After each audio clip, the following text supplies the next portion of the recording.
પાલીતાણા વન્યજીવ રેન્જના ગરાજીયા ગામે જે વ્યક્તિ ઉપર સિંહે હુમલો જે કર્યો તેનો વિડીયો હાલ સોશિયલ મીડિયામાં વાયરલ થઈ રહ્યો છે।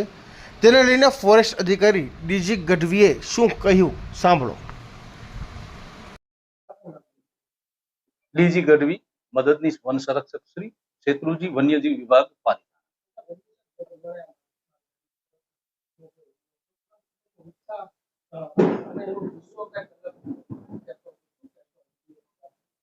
સર્વપ્રથમ તો આપના મીડિયા માધ્યમથી સમગ્ર ગ્રામ લોકો અને જનતાને જણાવવા માંગુ છું જે માલધારી ભોગ બનનાર છે જેને સિંહ દ્વારા ઈજા પહોંચાડવામાં, સિંહ એની ઉપર હતો, તેમ છતાંય તેઓ આ માલધારીએ સ્થિતિસ્થાપકતા જોઈ અને મનને સ્થિર કરી આજુબાજુના લોકો બૂમાબૂમ અને અવાજ કરી રહ્યા હતા તેવા સમયે સમય સૂચકતા વાપરી અને આ માલધારી સિંહ અસ્તિત્વ સમગ્ર એશિયામાં જે સિંહ અને માનવજાત વચ્ચેનું સહ અસ્તિત્વ છે, જે સમાયોજન સાધીને જીવે છે, આ સહ અસ્તિત્વનું શ્રેષ્ઠ ઉદાહરણ આ માલધારીએ પૂરું પાડ્યું છે।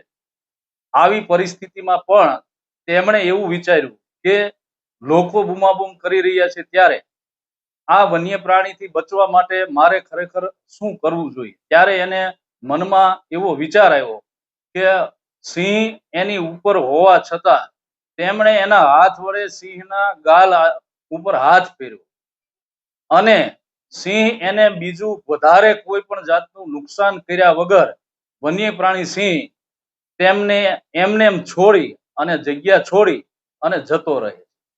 તો આ સહ અસ્તિત્વનું શ્રેષ્ઠતમ ઉદાહરણ છે।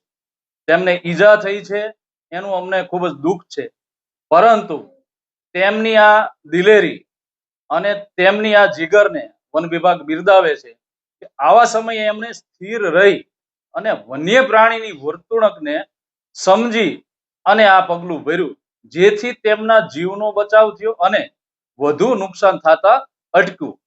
તો આ દેખાડે છે, આ એક ઉદાહરણ આપણને પૂરું પાડે છે કે વન્ય પ્રાણી સિંહને જો એની વર્તણૂકને સમજીને આપણે વર્તન કરીએ તો એ આપણને વધારે નુકસાન પહોંચાડવા ક્યારેય તૈયાર હોતું નથી।